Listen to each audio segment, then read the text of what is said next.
Welcome to What Democracy Looks Like in the podcast, hosted by me, Mary Layton.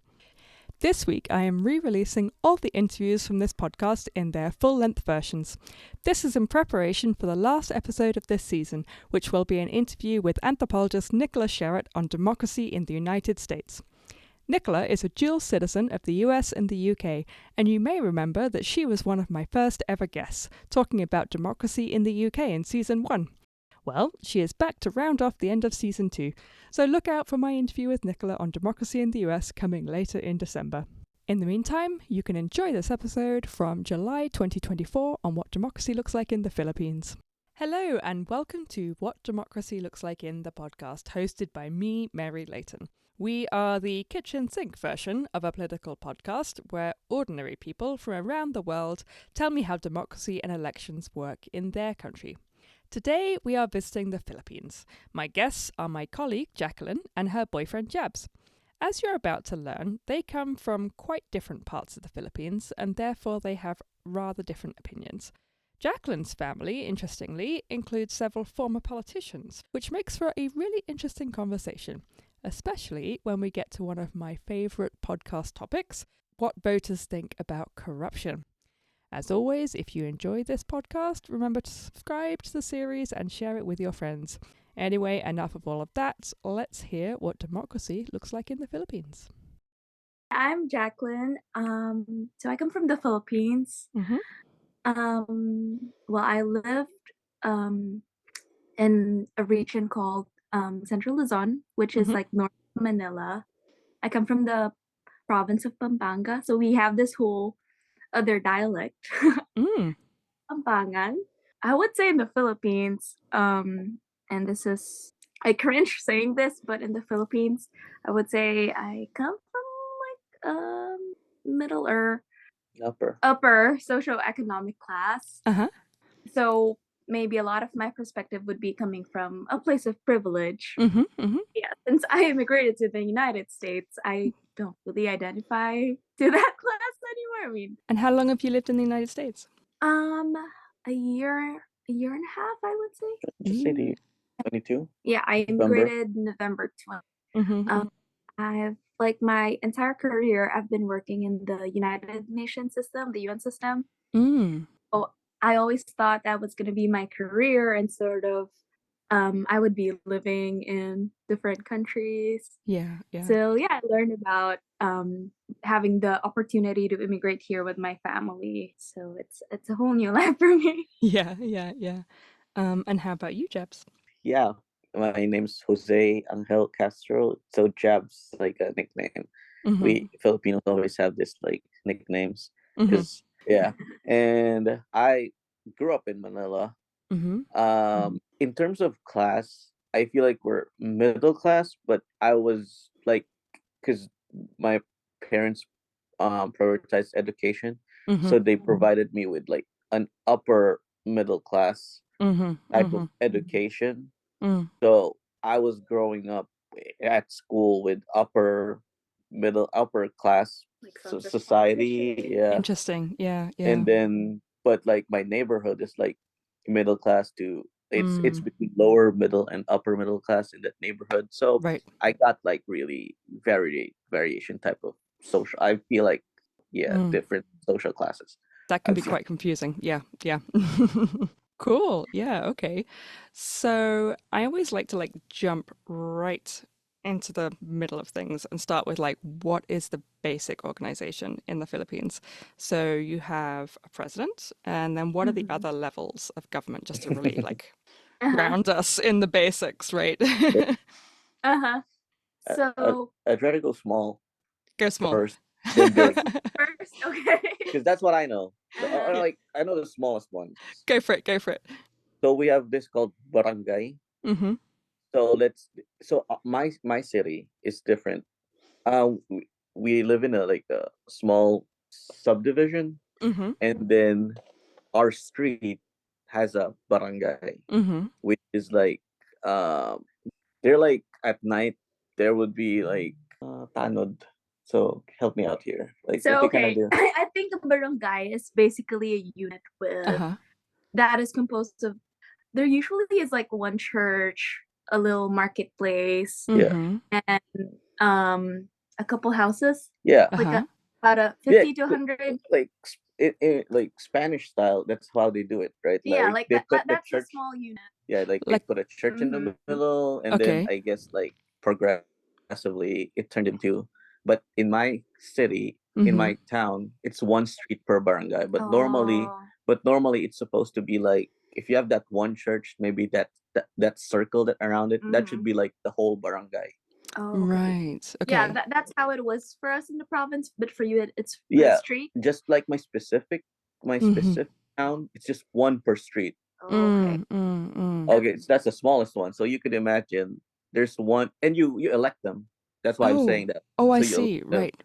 You elect the And they're members of that barangay. yeah. Of that little community. So basically, what do you call it here? It's like a HO, like home, like HOA? no, like What? home, like the community thing, right? Like well, I don't know if they have the equivalent in the US, because that's like a really yeah, it's not would it be like a government, like a parish almost?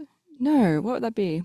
here, like the village thing that like the people that I don't know, neighborhood watch, like it's Neighborhood like watch. Yeah. it's like a neighborhood watch level, but then But they're it's actually government. It's a government, like, right? You understand what I mean, right? They're government officials. Yeah, they get Yeah. budgeted. They get budgeted by the government, but their level of responsibility is like a neighborhood watch. That's fascinating. I haven't heard of that before. Yeah. See, that's why I wanted to emphasize on it, because it's kind of interesting, right? It is fascinating. Yeah. And that comes out of like a Spanish tradition. Like it's almost like a parish. Like because originally it's around a church. Yeah. I feel like it's a Spanish from actual Spanish, because I'm not sure. Like the word thing is like they say barangay. It's like I don't know. It's like the root words of it doesn't really it's not really familiar. Yeah, and we don't really use it anywhere else. I remember it's coming from it's Spanish roots, and it's more of like, I would say it's like a grassroots approach. Absolutely. They're part of the community, so like the tiny problems they know about, so they're the ones coming up with the solutions as well. So what kind of problems do they solve? Oh, so I'll do the basic one. So if like, because in my street, let's say at like, let's say 10 p.m. or like even 9 p.m. people start drinking, right? And then they just drink outside like outside their house, kind of like just 10 feet away from their house. And if there's trouble, some people punching each other, they just kind of poop right in. So basically that's it. Or even family problems. Yeah. But this is genius, because that's actually the level of politics people care about. Like, is somebody keeping you awake at night because they're drinking? But I've done several episodes. Some of the first episodes I did were on like Chile and Mexico, and I've not heard of this in other Spanish colonial countries. Yeah. Which is really interesting. That's why I wanted to mention it. I want to know. Yeah, it's super interesting. Okay, so you have this level, and then go ahead. And I keep emphasizing that ours is just a street base. So there's politics literally just for 100, or like maybe we're like 2,000 in that street, or 1,000 people. So there's already politics in in my town per street. Yeah. And then so because they get budget, right? So I don't know how the budget works, but like if you're now in a bigger town that has the more common one, like basically, like, let's say territory, right? Your territory is like 10 streets now. See, imagine the budget that head officer gets, and then like politics within that. Oh, but can we also mention that on that level, Mary, they have what is called Sanggunian Kabataan, which is like there's for really teenagers, kind of. Yeah, for teenagers. I think 16. 16. Yeah. Like government elected, like it's like an intern level ish, but like teenagers. And they come up with like community initiatives for people those ages. Like, for example, their favorite would be like a basketball league. Those kinds of things. So the teenagers come up with it themselves, or Yeah, Yeah, because they're officials with budgets. Yeah, some are creative. Yeah, they have budgets too. They have their own budgets. So at most, the nicest things that like the positives that for sure that I see is like they kind of clean the streets, like they kind of paint like murals. paint the side streets, like it's getting like the road is getting uglier, so they kind of fix it. Like those are the little projects that. But I see that that sounds really positive because it kind of gives them some sense of purpose and stuff to do, and you're making a difference, you're being able to make decisions and having an impact even as a teenager. It is, but in a way, it's sad to say that it's also like they're political already. A training ground for some corruption, or even for political families to be grooming their next of kin. For sure, there's nepotism in it. Like head is and then they tell their kid to do the teenage, it's called SK for short. So there's that, but like I guess in my experience, because ours is a smaller one, since know that they don't tend to do the negative effects of being in a political seat. So it's theoretically a really great idea, but in practice it can become corrupt. I'm wondering if this is going to become a theme. For sure. Yeah, I started small. We started small. So let's go up to what are the next levels? So one would be the councillors, the mayors. Almost mayors and then the councillors. Yeah, right. Councillors, vice mayor, and the mayor. Then there's called like districts, which is in a city. Okay, there's called Manila City, and then there's like District 1, 2, 3, 4. I don't know the actual number. Okay. Like they make up stuff to give positions to somebody. That's what I believe. Okay. That's what I believe. That's what I believe. They make up departments, so they give a position. Because like there's one mayor, he was a former president, and then they were giving budget to a city that doesn't exist. Imagine that. Imagine that. Right. So you know what that means, right? Like there's a city that doesn't exist, but they have budget. Okay. Yes. Yeah. But theoretically, there's like there's cities, there's districts within cities, or districts around the countries. Districts within city. Okay. Yeah. Okay. But technically, I don't even know what district I lived in. Fair enough. Yeah. And then you're divided. The country is divided into like you don't have states. Do you have states? After a city, it's like a region. Regions. Okay. And then you have it's just regions and then the whole country. Right. But before the regions, we have the provinces. Like okay. Right. For the provinces, they have the governor, and then the regions don't have a leader. And then governor, and then that's on the executive side. The legislative, like the ones making the laws and all that. These are the congressmen and the senators.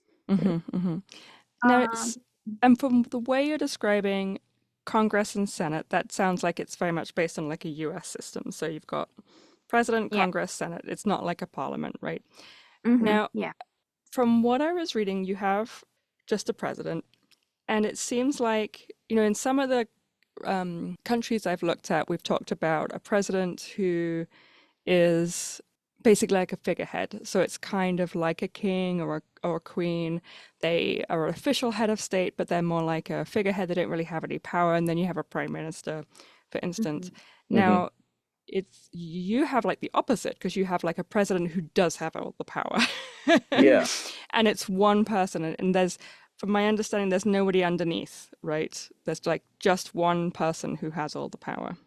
Yeah, I mean we have a vice. No, but we have a vice. And historically, I don't know. I always think that vice president is right after, but from what we've seen in the recent years, like a vice president is almost, I would say, powerless, especially if they're not in the same party with the president, which happened the last administration. Like the president barely gave little budget to the vice president. So the president had her hands tied and couldn't do a lot of things with her role.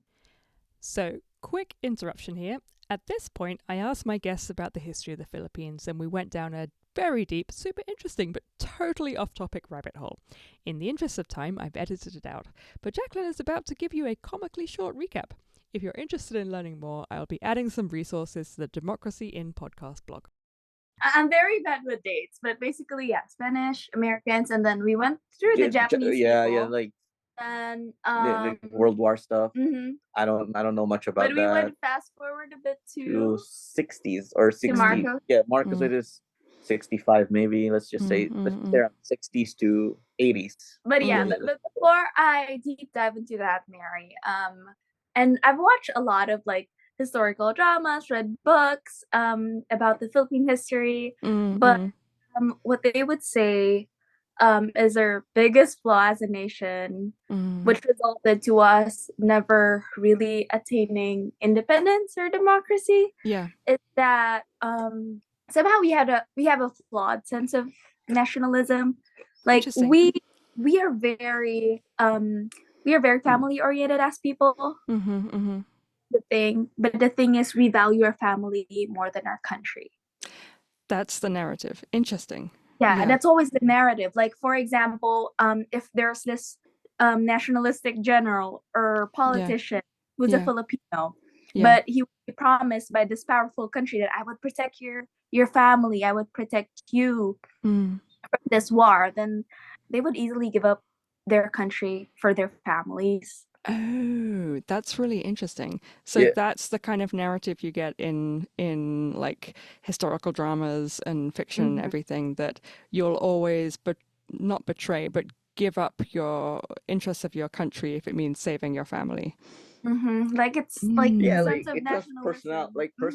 Personal, right? Like I love my, but it's like I'm not gonna be a soldier for that country, if that makes right. Or like I'm not gonna let my family suffer just for my country. That's actually, I don't know, that sounds kind of good. I want to emphasize that, like, I love my country, though. Like, I love the actual country, but I know that, like, the people I'm protecting does not make sense. That almost is like, I don't know, I feel like I can't really criticize that. Especially nowadays. But I can't really... I can't really see anything to criticize at that. It's like, oh, actually, that's makes sense. That's better than crazy nationalism. Like, yeah. How's that seen? Is that seen as a flaw, or is that seen as like, no, that's sensible? No, I think it's like everyone. It's like culturally, like it's just natural. Like growing up, it's like we just know that we love our country, but we're like, we also love other countries. If that makes sense. Like, but I would have to disagree with that. I'm sorry. Oh, like growing up. Oh, go ahead. Like nowadays, that is very valid, and I do agree with that. I feel the same way. But I think in the earlier times, especially for a lot of countries striving for independence, I think it takes a lot of like sacrifices and a really solid sense of nationalism that is almost as if like selfless or like martyrdom kind of thing. Fanatical, maybe? Fanatical even for that strife of independence, for independence to succeed. Because otherwise, if like collectively they value their families or themselves, I think that would always get in the way during those times. That would get in the way because you're against like superpowers, like very very powerful countries, like for example Spain, America, and like our people barely had any weapons and all that. Like their weapons for themselves, and if they're half-hearted about it, I don't think it would have succeeded during that time. Which for the Philippines, it took so many years, so many generations for us to have that independence, I would say. Yeah. Would they have succeeded anyway if they had tried to fight, I guess is the question. I mean, we kind of did. Yeah, you didn't. Exactly, they did in the end without killing their families. I don't know. It's weird. It's kind of a weird thought experiment. Yeah. Yeah. I think not entirely succeed. I mean, Philippines is made up of so many different 7,000 islands. Right. So I think they wouldn't have succeeded completely, but maybe like a part of the Philippines would have been independent, I would say. Interesting. I don't know, that's my, but yeah, like moving forward to Marcos, and like Mary, I introduced like the concept of Family. Filipinos are so family oriented. Yes. And I think somehow, I mean, in a way, I think this also played a role in how Marcos was. Interesting. And how the succeeding politicians were. Because I like them being very family oriented also played a role when it comes to corruption. A lot of our presidents had also very corrupt spouses, or spouses who love like lavish lifestyle. And basically, what do you call that? Like the family thing, like when you pass on your dynasty. Dynasty, yeah, it's very dynasty. Political, yeah, it's very political dynasty. Yeah, and then they're corrupt. Like there's not a lot of. There's probably like one political dynasty that's like, has a good image. Yeah. So Marcos, we could start off with how he got elected. Like they said, he was also super smart. No, he was also fighting a certain dictator during that time. Like he was like a youth activist. Yeah, and then he was in jail, and then he was very smart that he took the bar exams while in prison, and like in history he has like the highest bar exam score, which now I believe is like fabricated, maybe. So maybe, but yeah, they say he's a very intelligent person. Yeah, like a lawyer. He's a really good, like, smart individual. Yeah, he's we could very say that. eloquent. And then no, you forgot the part that he went to jail because he killed his father's political. What? Like he was the literal guy who killed. He pulled the trigger. I didn't know that. So we could start off with that one too. Like that's a fact. Like I'm pretty, like I'm 99%. That's a fact. Like he himself killed his father's political rival. Oh. And then he did the lawyer thing. He while he was in jail. So what happened was, like, the other people like said that, oh, he's too smart to be in jail. Right? Like too smart to be in jail. He should be free. And then from there, I guess it's like an underdog story for him. Right. Like he's starting to rise up, and then eventually president. Yeah. And then let's say if he started at 65, 66, 1967. He was doing good. He was like all the positive building structures. I don't know the exact year he suddenly said, oh, I'm gonna do the martial law. And then when it started to, like my dad said, like the first 2 years, there's like a curfew, like people don't leave people go home at 10 p.m. or something. So the discipline is there for like the first 2 years. So the image is like it's stuck in people's brain. That's like, oh, it was good. Right. But let's just say that was the first 8 years of his. Like he wanted to like make up his face, like maybe I look good. That's why I said manipulative. Right. Then for the rest of the 20 years, then that's when all the like everything's just chaos. Yeah. They stage a lot of chaotic events, like for example bombings and all that.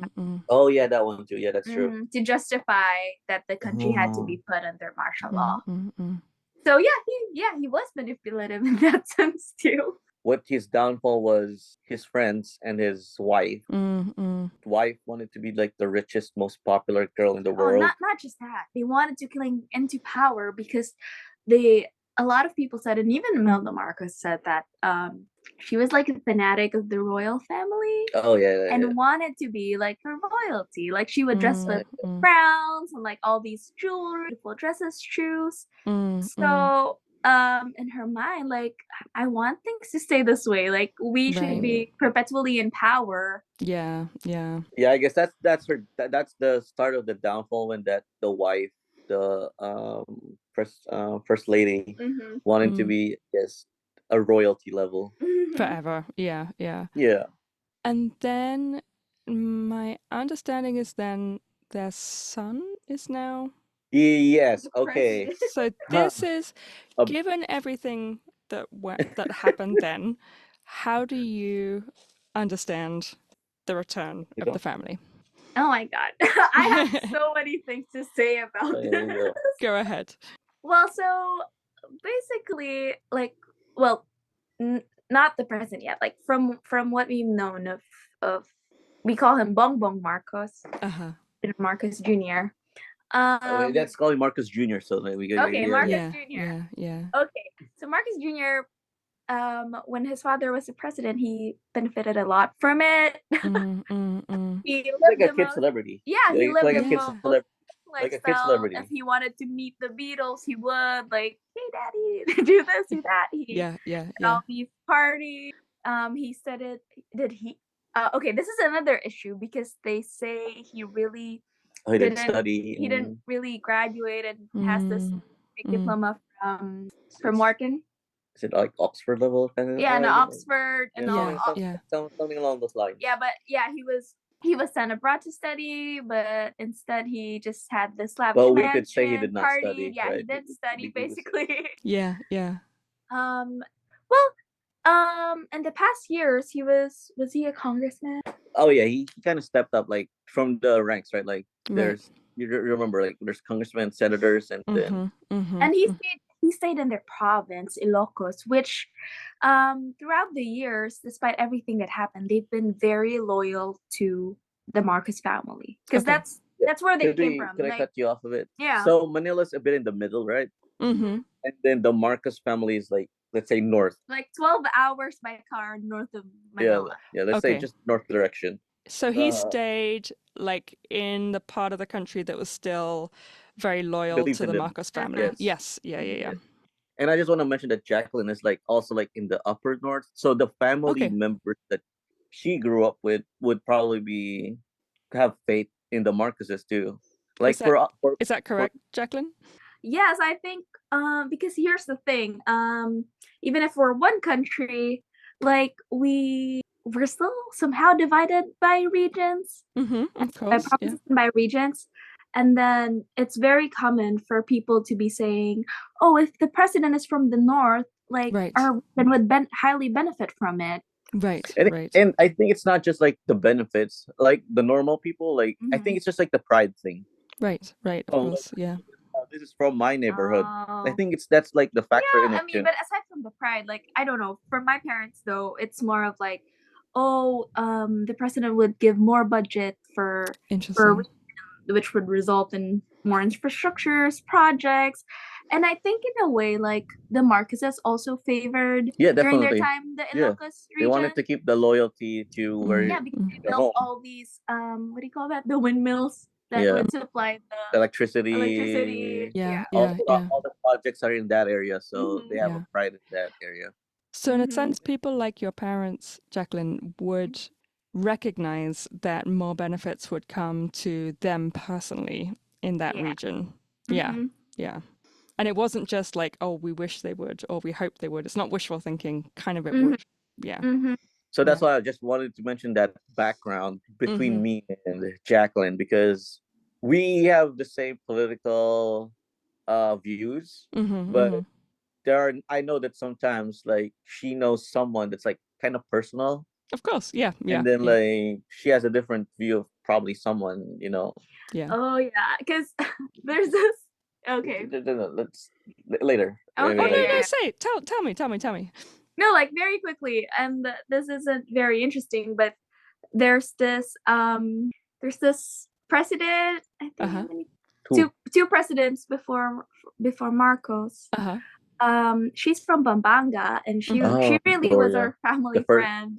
Oh, okay. So, she's very corrupt, but in a sense, and his side of the family has a lot to say about this president. But I don't know, like, she's your friend. Yeah, she's a family friend, so we don't criticize her that much, which I know, it's not very good, but anyway, back to Marcos. I think he was fairly quiet, sneaked up. Marcos Jr., right? Yeah, Marcos Jr., like, as a congressman, he was just behind the scenes. Yeah, we know he's there, but we don't hear much about him. It was crazy. Like, growing up, you would, like, it was there, like, we were growing up, this, like, there was this, like, kind of good image politicians, They were like on the rise. And then all of a sudden, you would think that like, oh, this is hope for my country people, right? Like, oh, we have good politicians now. And then suddenly it like hit like a meteor. Like all the bad politicians started popping up. Then they're winning, and they're winning out of nowhere. So it seemed to come out of nowhere. Yeah, it was like, I remember it, 7th grade. My mom was voting, and I was really into the voting because that was like the first election year that I was like, like a teenager. You're kind of aware of it. What year is that? Maybe 2012 or 2014. Yeah, 2012 or 2010. 2010 to 2016.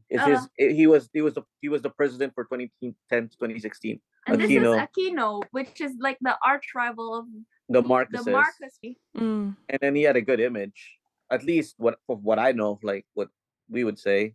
So it's around the same time. Now I have heard some. I was literally like listening to a program yesterday about social media, that the Philippines was one of the countries that was really influenced by things like Facebook troll mills, right? And how much is there conversation now about the influence of like Facebook and really deliberate campaigns about Facebook trying to influence the elections around that period of time? That's really how I think that's really how Marcos won.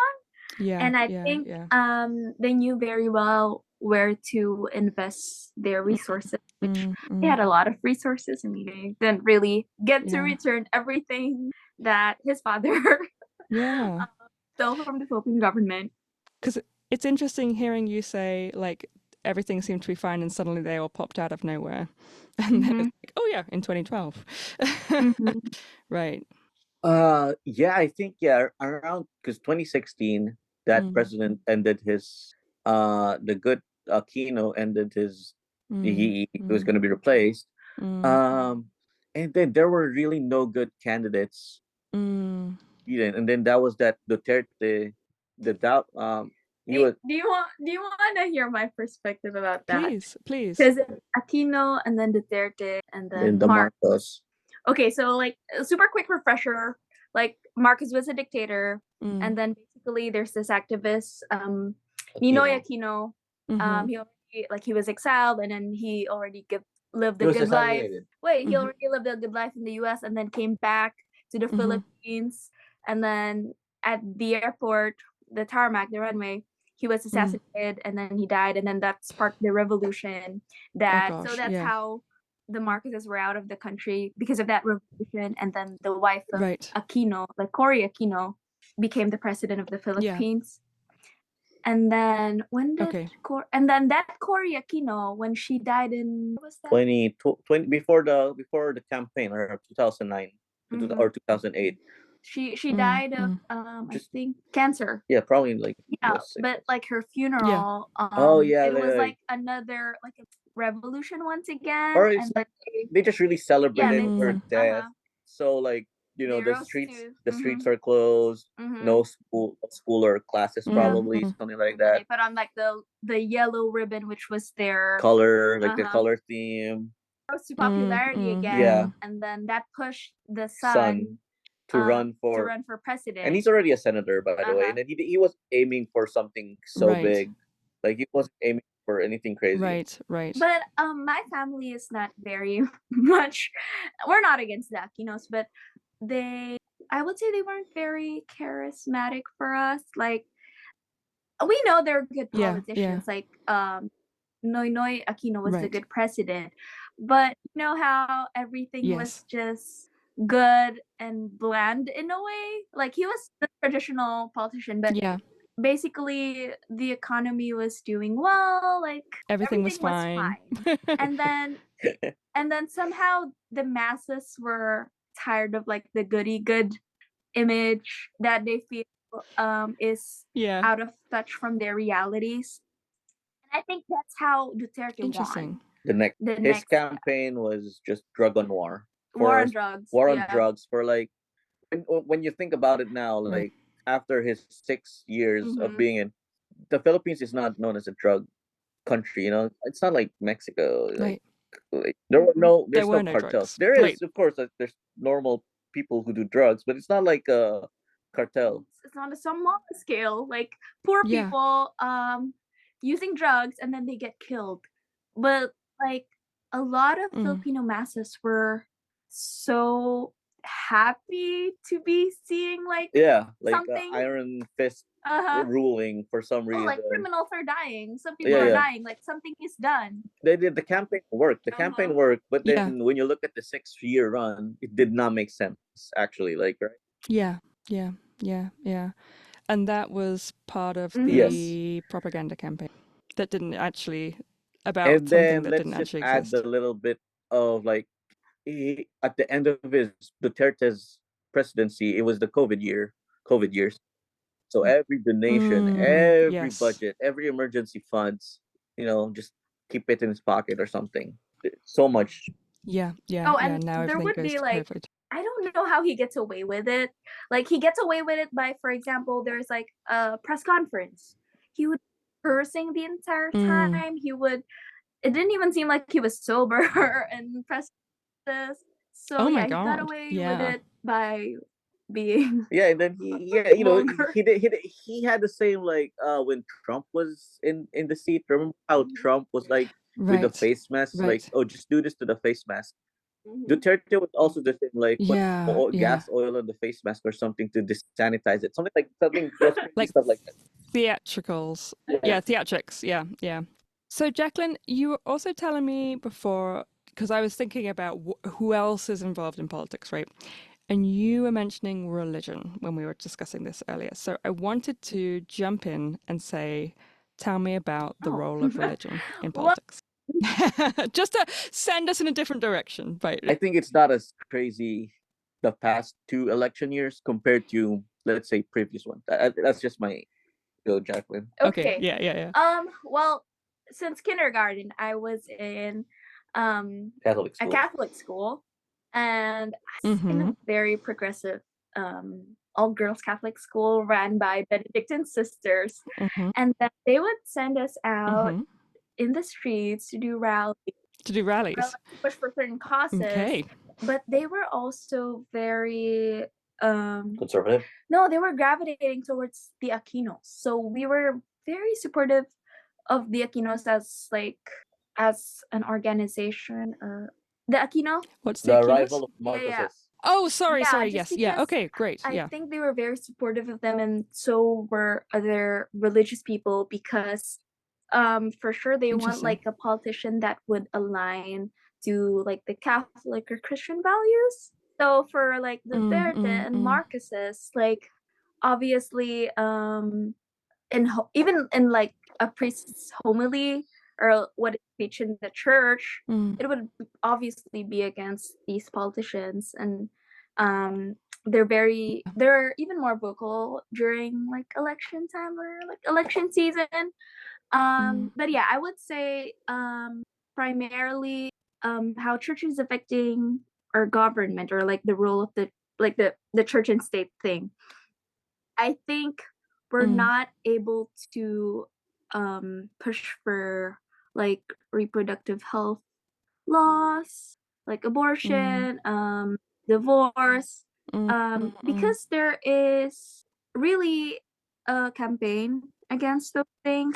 And I think our politicians are taking those into consideration, like highly, like they take the church's stand into consideration, because they don't want to be losing like the Catholic or Christian votes, which majority of the Filipinos are.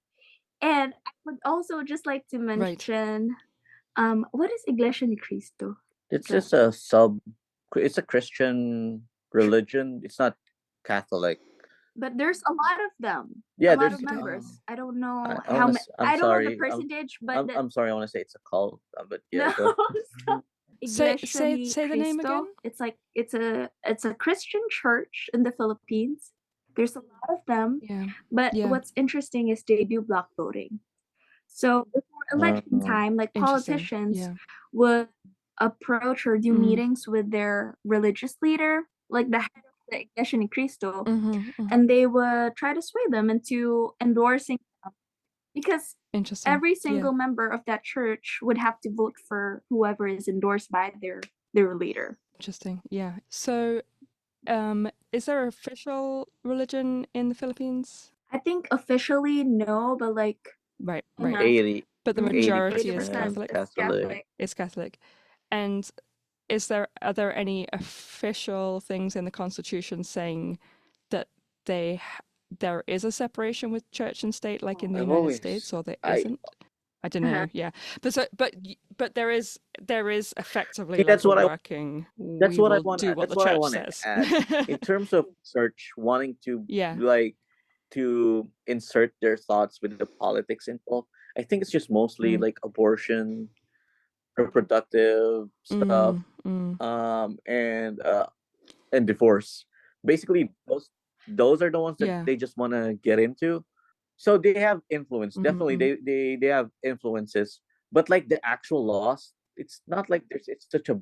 They don't really like sway to. That makes sense.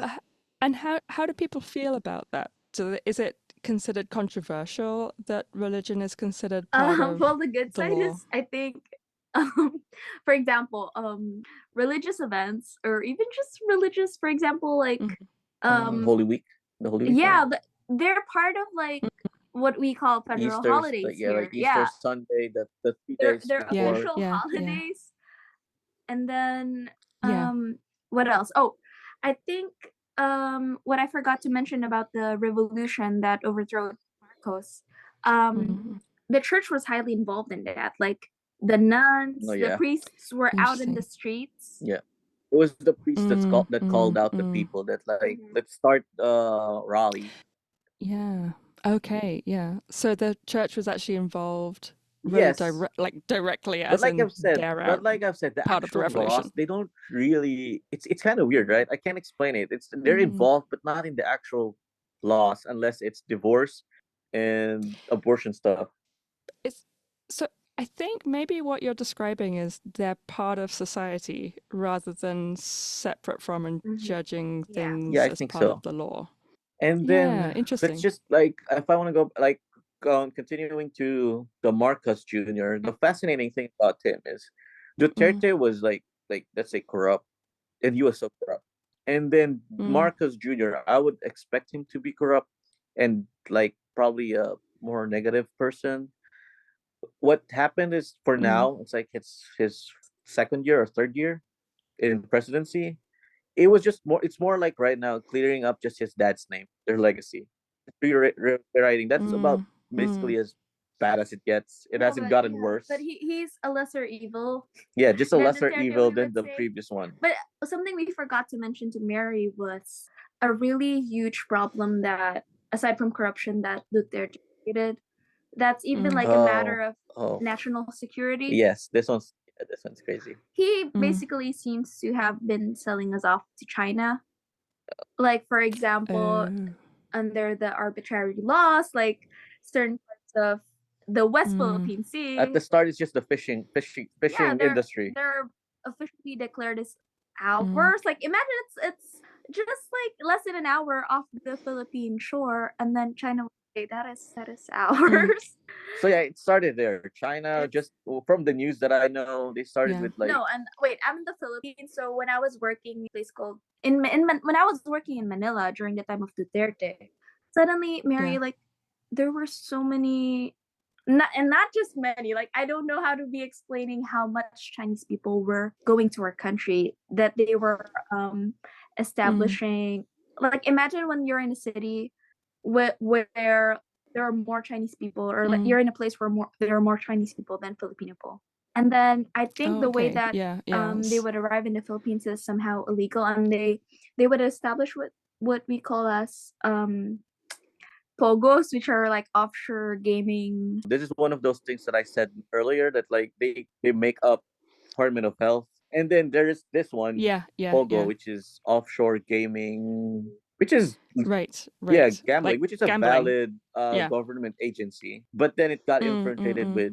We still don't know the story because it's currently happening right now. Like in the span of like 6 months right now, all the news is about the Chinese being able to be in that department. Okay, here's the thing. There's like this so very hot pressing issue right now in the Philippines, Current, wherein yeah. like a mayor from a city in the north turns out to be like a full-blooded Chinese person who was never born here, but she's got like a fake birth certificate.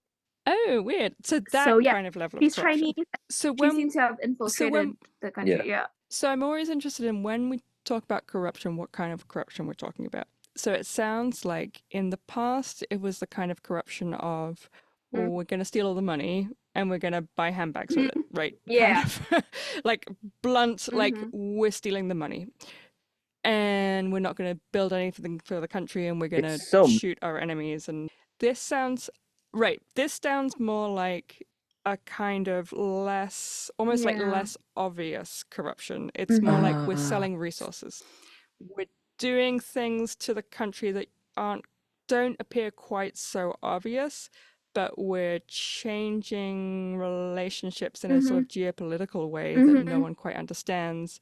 We're still selling off, we're still creating political jobs for people out of nowhere, but it's not quite as obvious as just siphoning off all the money into a bank account. Yeah.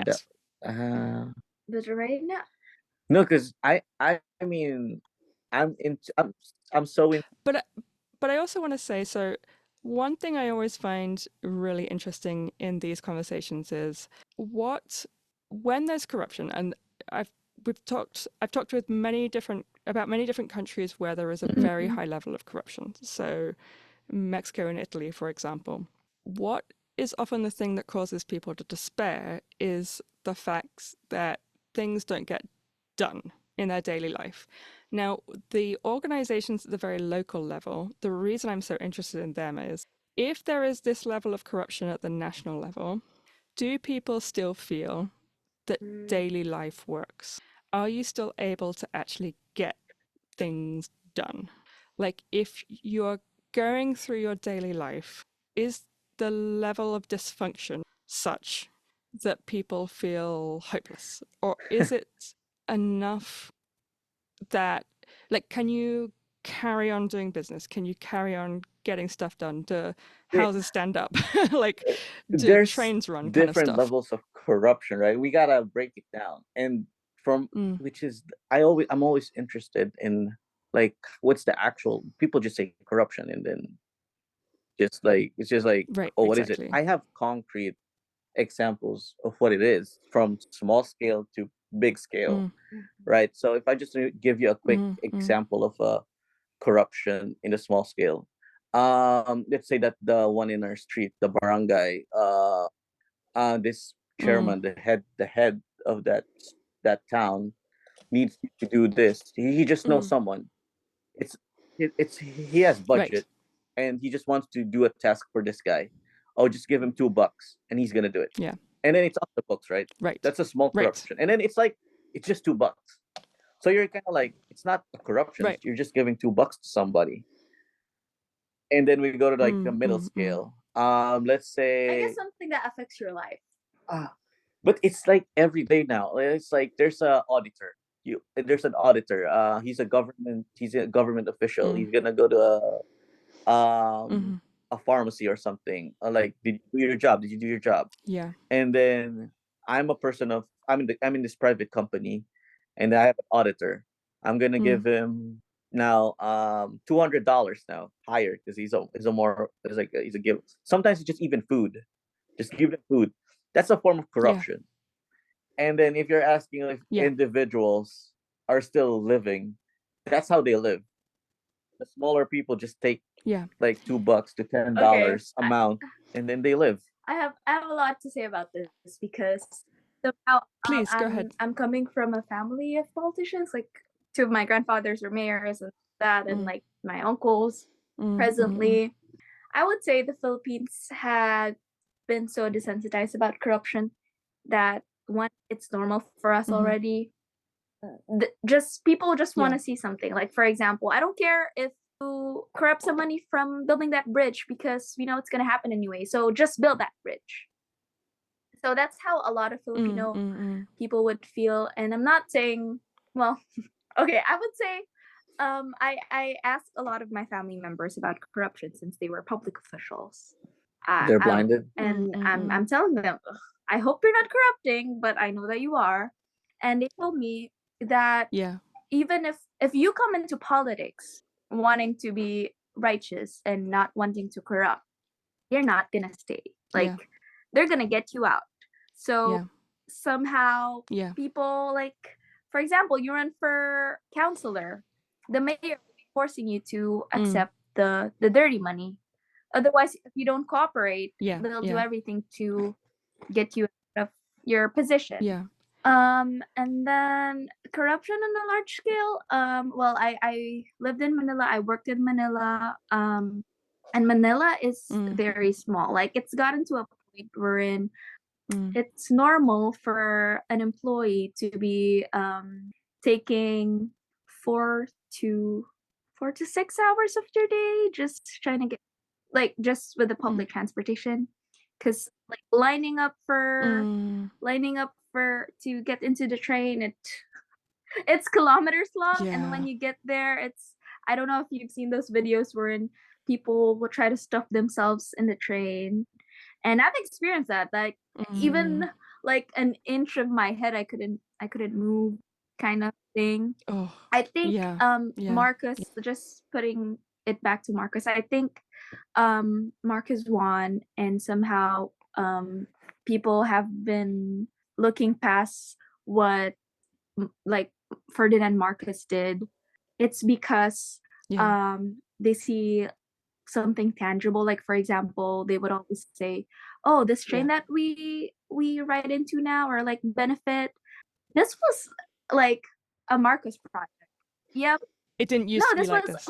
Imagine Mary, like we barely have new trains. Like, we still ride into the same train that is the weird part. Marcus that is the built one. like how many years ago? Yeah, that is the weird one, wherein they have a really good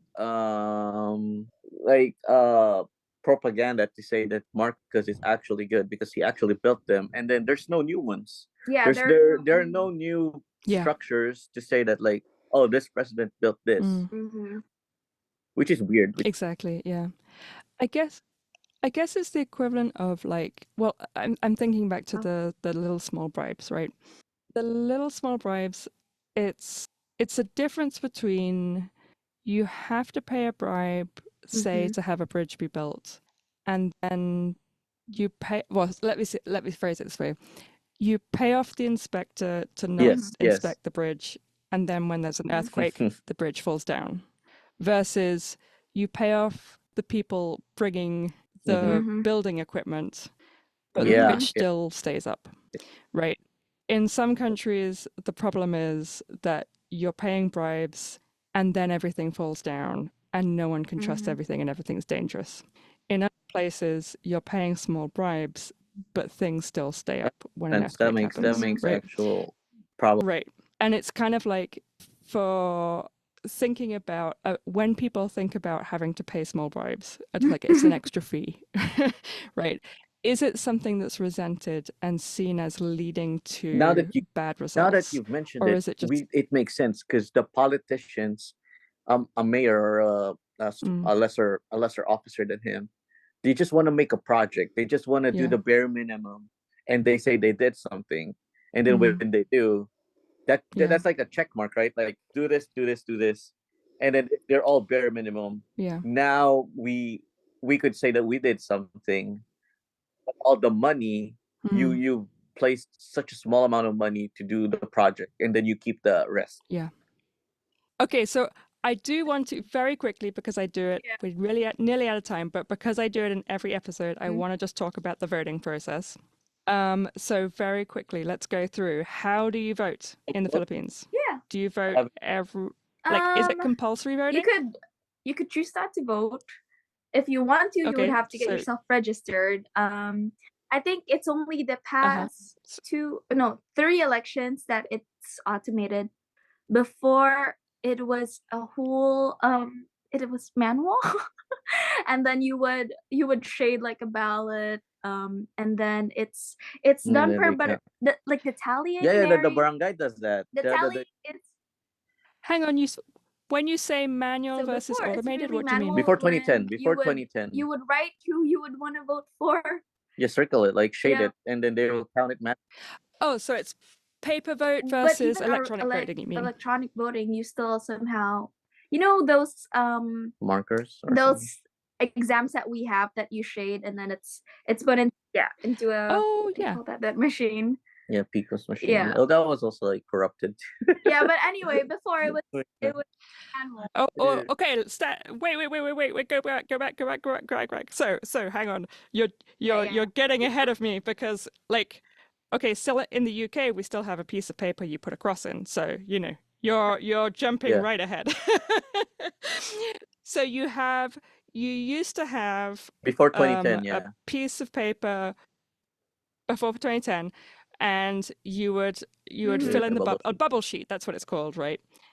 And you would put that into a machine. Just a normal box. Just a normal box to compile it. Just a normal box. That level of manual.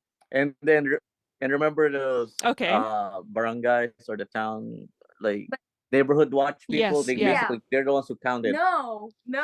Oh, you no, know no. Who counts it? It's the public school teachers. Oh yeah. Volunteers, basically. Oh, Yeah. Volunteers. Interesting. And they do that in the public schools. They do it in the schools, and it's the school teachers who Yep, volunteer. yeah, that makes I remember. And then voting closes at like 6 p.m. or something. And then they have a ballot filled Yeah. with papers, like a little box filled with paper. Mm-hmm. And then Then they politicians would have these so-called watchers who just watch the counting process because it's very manual, Mary. They would open up the boxes, the ballots, and then one person would be reading on it, like for example, Mary, and then there's like a whole tally in the board. So it's that level. Yeah. It's really. Mm-hmm. But that's the level it is in most countries. That's the thing. Yeah. So that's what it could anyone volunteer to count it? I think primarily it's the teachers, and then they would open it to most. Oh no, actually, it's really the teachers who take the primary role, but the church also has so-called like volunteer auditors. I also think every your party, I think there's supposed to be a representative to know that no one cheats on it, right? Like there's something that concept, like you have one representative for both or any big ones. Yeah. So that it used to be like bubble sheets counted by teachers in the public schools, observed by members of the party. So what is it now? Same place, electronic? like same setting, like the watchers, and then, but you don't count it manually. There's a machine that you insert it in. You feed it in. You'd have electronic voting, right? So which do you feel is more secure? From the sound of it, you don't think much of the hand counting. I was very happy when things were automated. Interesting. Because when they started saying that it was electronic, of course the first thing that was thinking was it was going to be cheating. Electronic. Yeah, at the electronic level, I that's what my thought was. But then like for me, the good guy won. So I was like thinking, okay, maybe they're not gonna cheat.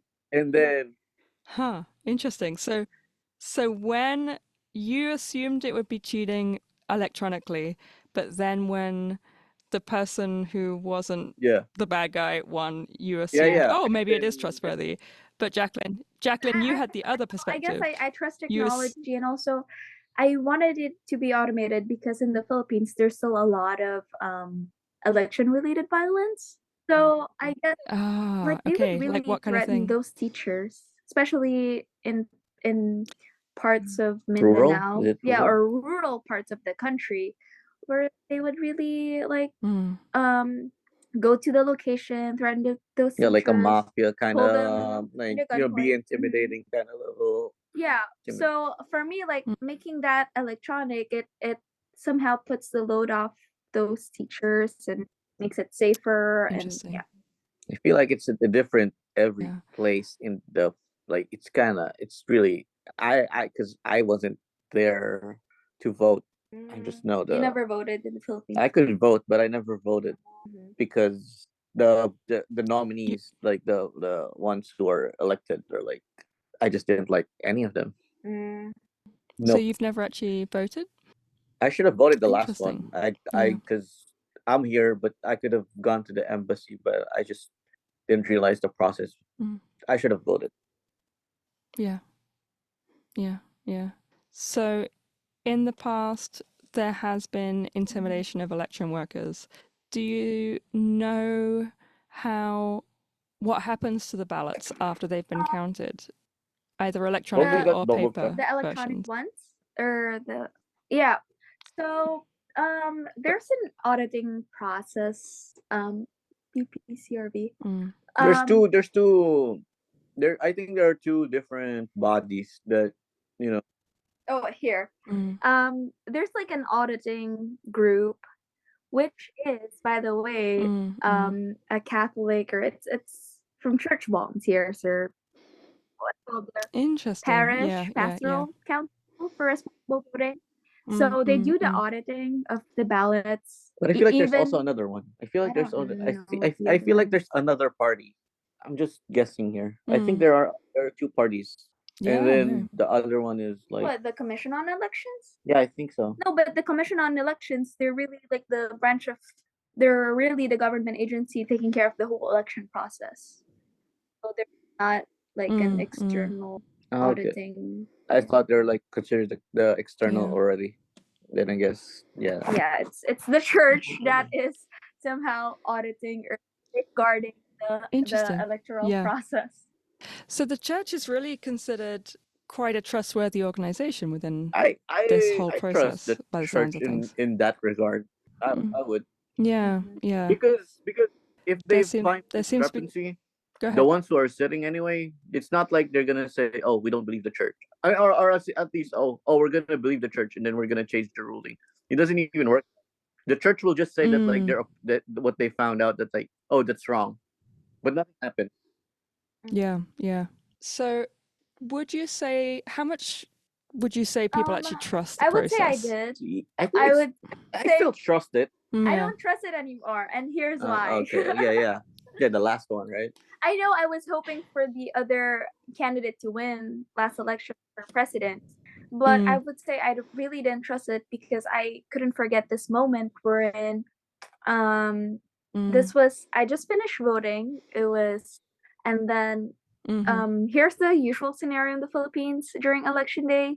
So you would vote, but a lot of people are out on the streets, like, talking to other people, seeing how things are going. And then our church has this huge projector or boards with the figures projected in it. And then I couldn't forget how my barangay hasn't even closed the voting polls yet. So we could still vote. Yeah. And then suddenly in the national news, it stated that like there's already a winner. Yeah, like 98% of the votes are in, and obviously Marcos already won. So I'm like, how is that possible? Like, a lot of people are still voting. How do we have these figures so fast? I mean, we're not even like a first world country. Like, our internet is very slow. Even in the US, like, election takes a couple of days. And how is there a result already? She was just a quick story. Like, she was still in the Philippines that time. I was already here. Yeah. And I was kind of confident that our guy, or she's a girl, our person is gonna win. So I kind of slept it off. I slept.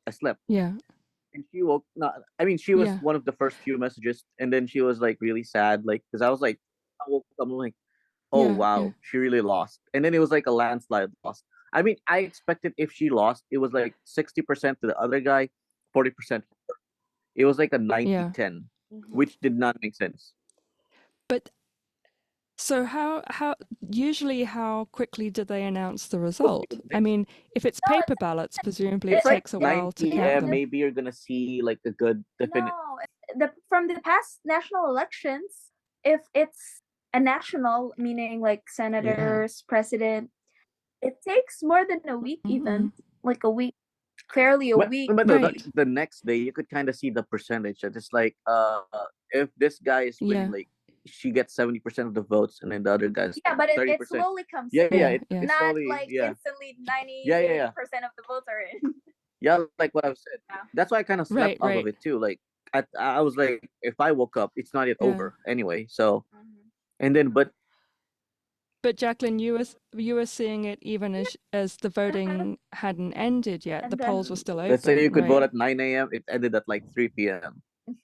That quick, which is very unusual. Yeah. So, do you think that was just because it was electronic voting this time, and therefore they were getting the results faster, or do you think does it feel like very it was invested in suspicious? this before because I was really crying. I didn't want Marcus to win. I was invested too. From what I remember, there was this whole controversy of the Marcus family meeting, like what do you call that? The supplier of the company that supplies the machines. Yeah. Yeah, machines? That's when it becomes fishy at all, because of the actual machines are also like China made, which is the previous president. Because the Duterte was the president, and then her daughter, his daughter is the vice president now. So they're making a dynasty. Yeah. He wants to be a president Yeah. the next election, probably. I don't know what happens. Right. Yeah. Yeah. So one of the final questions I always like to ask is, what does democracy mean to you? Define democracy. And do you think I don't know the actual definition of democracy for like. Well, it's not the actual definition. What does it mean? I don't even know the definition of it to begin with. You know, in my head, it's just like freedom to do, freedom, like not having a dictator. I guess, like, you know, when you have a picture of, like, they say China's a communist country, as long as it's not on those types of level, I think it's still democracy. So what does it mean to you, and how do you perceive? I think that's about just a short answer I have. I don't like too much. I guess like it's not as complicated to me as I want it to be.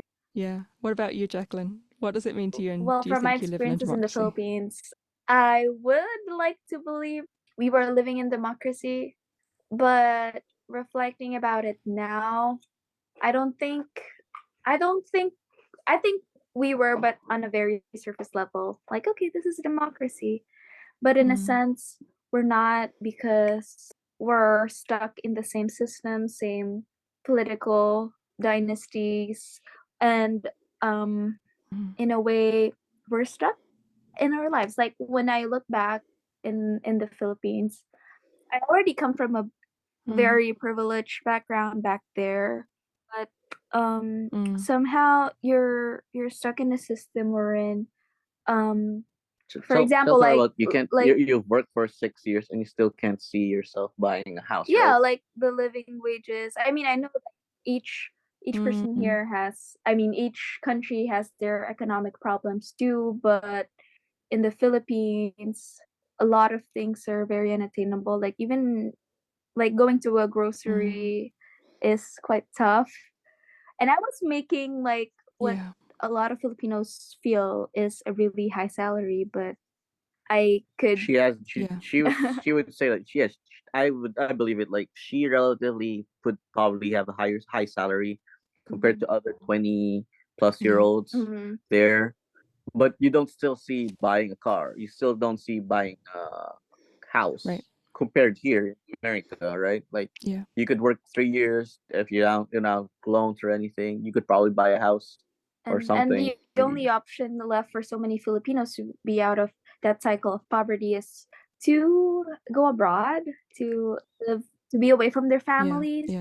Which, when I think about it, is that real freedom? Is that democracy? Right. Does that really feel like freedom? Yeah. Well, thank you guys both so much. This has been really interesting and so much fun. I appreciate it a great deal. I hope you enjoyed it too. Thank you for listening. This has been a re-released episode from the What Democracy Looks Like In podcast series. Listen out. We will be back very, very soon with our final episode of this season, which will be about what democracy looks like in the United States. Stay tuned.